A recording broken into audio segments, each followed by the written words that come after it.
Hello, friends.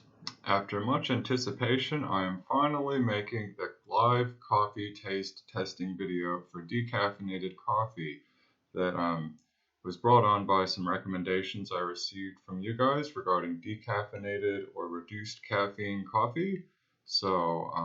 I've purchased 4 different kinds of coffee that you guys recommended, and I have had them over the course of a few months, and I've also made some right now that I'll be trying out. And I have some facts about the coffee that we'll be trying today, so I might start with a bit of an introduction with each of the types of coffee before I get into actually the taste testing and the results themselves. All right, so starting out with the first contestant, we have the decaf blend from Single O. I believe that stands for Origin. So this is something that was recommended by Faye. They use the Swiss method, which I'll describe in a moment once we finish the other types of coffee. This costs about $7.20 per 100 grams, and the taste profile, according to them, is sweet caramel, or caramel, depending on where you're from, citrus, and cherry. So, yum, yum, yum. Those are the options. You can buy this online for, the price I mentioned, $7.20 per 100 grams. So that's candidate number 1. Thank you, Faye. They also say that in addition to them using the Swiss method, they only roast the coffee beans 3 months after they've been Swiss waterified, which I'll describe, like I said, in a moment. So that's that's how they ensure good taste and all of that business. So very good, and yes, sweet caramel, citrus, and cherry flavors are what it's meant to taste like. All right, number 2. This one's a bit controversial due to the person who suggested it, but we keep an open mind here at our testing labs. This is Honeybird coffee. This also uses the Swiss method. This costs $4.95 per 100 grams. Its taste profile is bright, smooth, and sweet. These are adjectives that are sometimes used to describe my personality, so I can at least relate to it in that sense. And it says that their motto is that we select our nectar carefully. Indeed, Honeybird coffee, indeed. All right. Our third candidate, trying not to spill anything.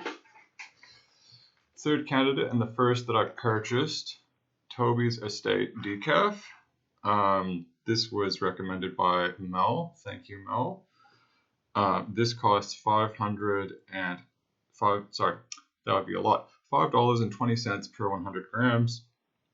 Excuse me. The taste profile is malt, chocolate, and plum. They did not specify the the process for decaffeinating the coffee beans. I'll get into what it could be in a moment. But last but not least, our final candidate from Sicilia Coffee, we have Espresso Mezzo. Now this, unlike the others, is not decaf. This is reduced caffeine. So they say that, just a moment, that they use Arabica beans and that they can reduce the coffee. I'm not sure how, I guess they just pick the beans that don't have as much caffeine by 50%. And they say that enables people who don't want to cut out caffeine entirely. They can just have a bit less, and that's one option. It also, they say that because of that, it can be drank by pregnant women, so good on them letting pregnant ladies drink their coffee and get a little bit of a caffeine buzz. So yes, good news there. They were the cheapest. They were $3.56 per 100 grams, and their taste profile was tropical, nutty, and sweet citrus. So very good. I believe they're from Adelaide. Toby's Estate, I don't know. Someone else could tell me. I think they're from Melbourne or Sydney, maybe. Honeybird was from Melbourne. And Single O, yeah, same. Sorry, I probably should have looked that up, but didn't. So apologies. All right, so what do we know about decaf? So as you probably know, coffee beans normally have caffeine. In order to get the caffeine out of the coffee beans, there's a few processes. One is a solvent-based approach, which basically you use chemicals. You put the beans in a chemical solvent. Don't worry, this is safe for human consumption. But the process sort of draws the caffeinated bits out, and that's the normal and less expensive way. But another way, which two of our candidates explicitly say they use, is the Swiss method. So I'm just going to read a little bit about what that is. All right, so the Swiss water process. In a nutshell, the Swiss water process relies on caffeine solubility or dissolvability and osmosis to remove caffeine from the green coffee beans. So that's the beans before they've been roasted and look like you see them at the store. To begin the process, the green coffee beans are soaked in hot water to dissolve the caffeine. However, caffeine isn't the only water-soluble substance present. Sugars and other chemical components that create the flavor also dissolve. So how did they stop that? After soaking, the water from the first round of green beans is passed through a charcoal filter. Caffeine is large and gets trapped in the filter, while the sugar, oils, and other chemicals that impart the lovely flavors stay in the water.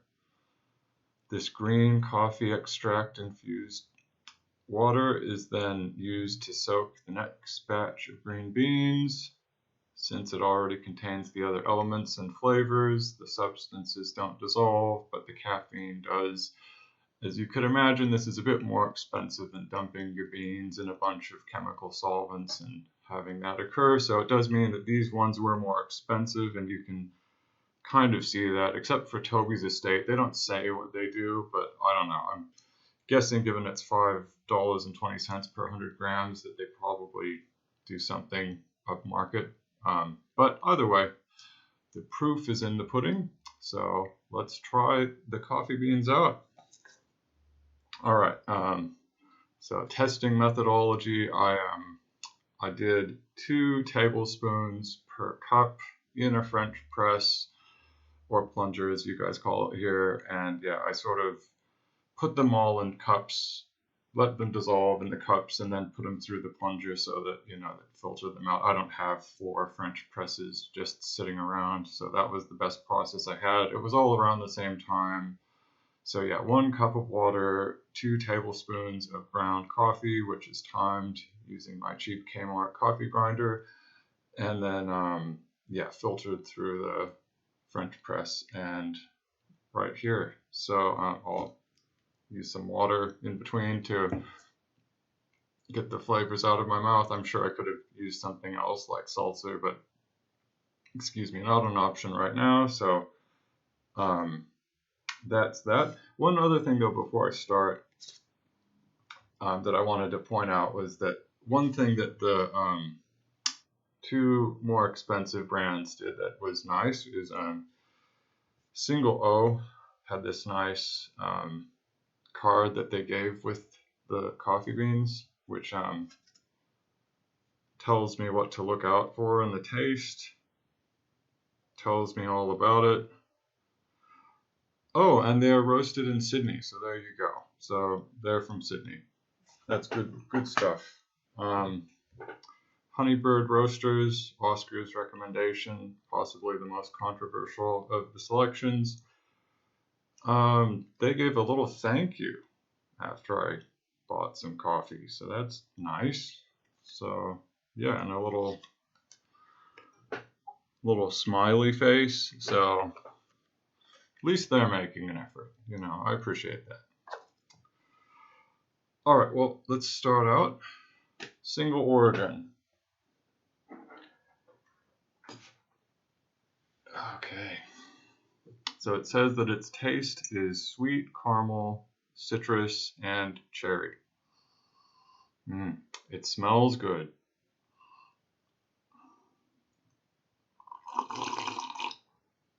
That was just for effect. I don't normally slurp my coffee that badly.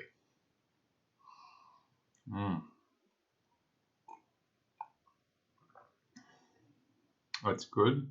It's very let me gather my thoughts. It's very roasty. It's very malty. So those are the first flavors I get. It's not particularly acidic. So a bit more base, bit less acidity than you might get from a full strength coffee. Smells really good. I think that a lot of what they say, citrus maybe a little bit, cherry not as much, but yeah, good overall.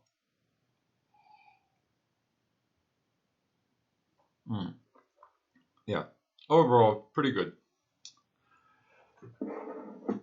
I think, I think I'll go into scoring all of them once I've tasted all of them, but initial results pretty good. We'll just have 1 star that we're saying it's good, but I think, like I said, I think we try all of them and then see what we think. 1 star, and I'd say very malty. That's what I would say. Second candidate, the Honeybird. All right. Bright, smooth, sweet.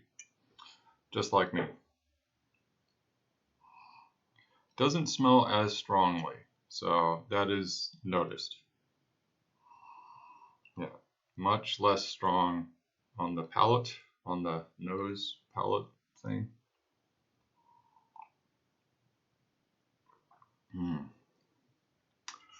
That's much more bitter, just say that. So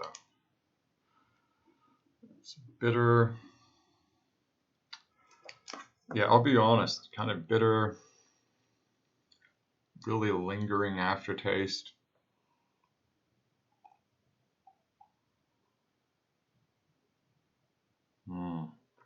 Yeah, bitter, lingering aftertaste, and there's something going on there that's not coffee. Like, I don't want to be too critical, but it's like kind of cardboardy, like a stale taste. Yeah, initial impressions are not great with that one. I might just put a little minus sign next to that. All right, third up. This is the Toby's Estate. This one is, I think it might be a little handicapped because I ordered this one months before the other ones and we were still in lockdown, but there's still some left. So let's see. A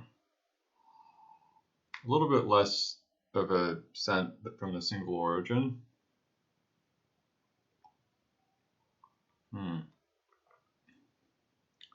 Bit better though as far as the taste, the body. Now this said malt, chocolate, and plum. Definitely a bit of the malt and the chocolate. Just doesn't smell as much as the single origin, and I think smell is a big aspect of coffee. But still, there's flavor. There's nothing bad. It's sort of just less strong, less malty, and not as good as the single oak, but still very just sort of muted. Like, it has the flavors, it's just not as strong and out there.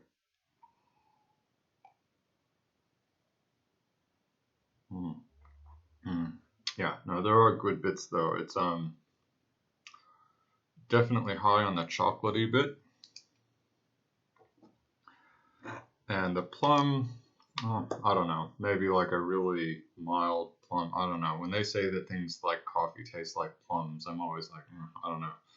It's not the kind of plums I'm eating. I also don't eat a lot of plums though, so that's something to consider.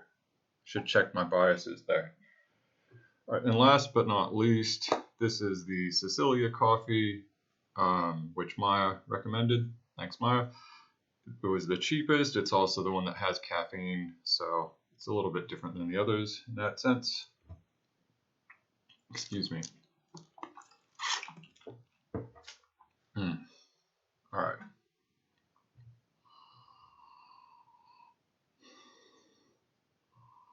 This one smells a little bit stronger than the first one, or than the other three, I should say.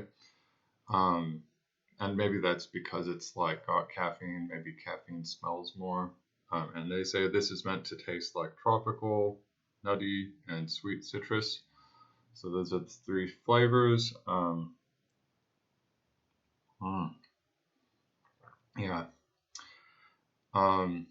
That one definitely tastes the most like normal coffee, probably because it is. So you get a bit of astringent flavors, a bit like a what do they call it? A quince, bit like a astringent element to it. It is nutty. There are some citrus notes. I'm not exactly sure about the tropical business. This isn't like drinking an IPA. I wouldn't say that. All right. Now, obviously, this is not a blind tasting, but one thing I thought is maybe I've gone through them in an order. Maybe that's biased me, particularly given that right now the first and last seem like the best. Maybe that's because of the order in which they were chosen. So now I'm just going to try them again, but without it being in the same order.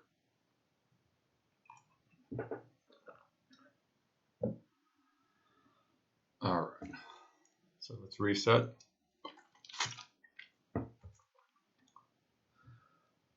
All right.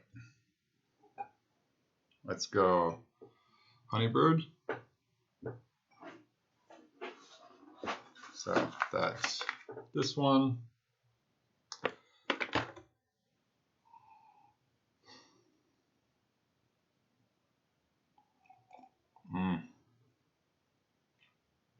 Yeah, there's I'll just be honest, there's something going on there that's not good. Yeah, the other ones, there was maybe they're muted, less strong than your regular full strength coffee. That one actually, there's like something not good there. So I don't know if it's just maybe I didn't grind it enough. Maybe it needs more heat or time or something like that. But yeah, that was, even after a second taste, that was, yeah, not good. Like there's something going on there. All right, next, let's try Toby's Estate again, just to yeah. So this is the one we're trying, and yeah. Smells a little bit more now that I don't know, maybe they've all just lowered the temperature to a point where, they all kind of have the same level of smell coming out of them. But yeah, there's definitely some good malty notes on the nose. Yeah, and that's got a lot going on. There's maltiness, chocolate. There's flavors going on there. There's nothing bad, and if anything, it's just, yeah, it's like regular coffee, just a little bit toned down as far as taste. So that's a good one. Still holds up. Maybe last, just try single origin. Yeah, and I think maybe some of it was timing as far as the scent, because now this has gone off a bit as well, where it doesn't smell as strongly. So that's a learning that, you're getting these things and the intensity is based on maybe how hot it is at the time. But let's have a taste, see how we go. There's still something there, so I think it definitely has more aromas than the others.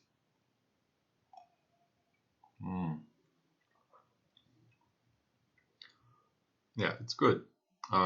Still has the same malty notes, though not as much as when I first had it, which I think is an indication that how hot things are will impact the taste.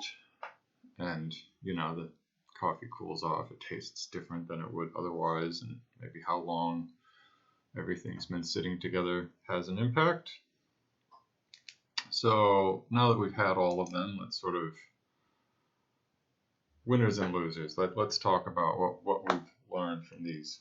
So I think overall, if I had to go with a decaf, I definitely, though it was the most expensive by a lot, I think the single origin is definitely the best. Yeah, best tasting decaf.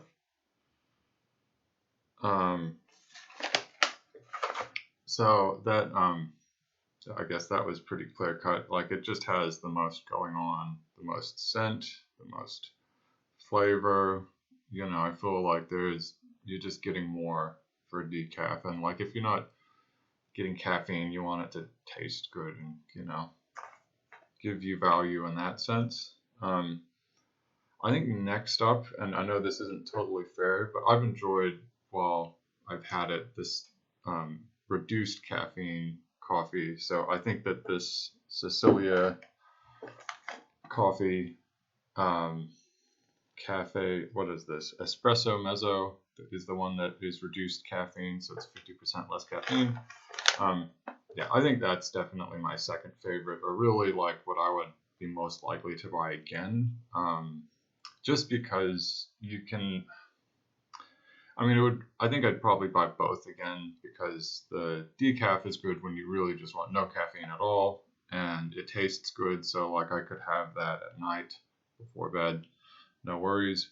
For actual daily, like before work coffee though, I think the reduced caffeine I've found both in its flavor, it tastes the most like normal coffee. The beans look the most like normal coffee, and I'll show you quickly what the difference between them is. But yeah, it just tastes like regular coffee, and like to me that means a lot. Also, when you have like it doesn't give you that insane caffeine buzz, but you still get a little bit of a buzz. So it's not like in the mornings you have that and you still feel like you've had the normal effect of coffee, whereas the other ones I think I would save them for occasions. I'll show you the beans themselves though, because there are some differences. So just one moment, I'll get both the beans from both out and show you. There we go. All right. So first, I'll show you what the beans from single origin, which had the Swiss process, what they look like. So they're a little, let's see, they're a little sort of smushed. I'm trying to find a good angle. I mean, yeah, that doesn't really do it justice. Maybe I can just give me a moment. Yeah, so they're just a little, yeah, on the squished side. Like there you can see that's a bit deformed. And I don't think this affects the flavor, but it's just an indication that the process has taken place, the Swiss water process, whereas these have had no process. And so that's the Sicilia reduced caffeine one. These have had nothing done to them and they look like it. They look like normal coffee beans, which, not a huge deal, but if you're really concerned about the shape of your coffee beans, that's something to consider. So yeah, I think I would go, those would be my top two. The Toby's Estate would be like honorable mention, or just like, this is fine. I mean, it's a little bit less expensive than the single origin, and it tastes fine, but not as good. Definitely single origin has the best of the decafs, but you wouldn't be disappointed, I think, if you had that on an evening when you want a decaf.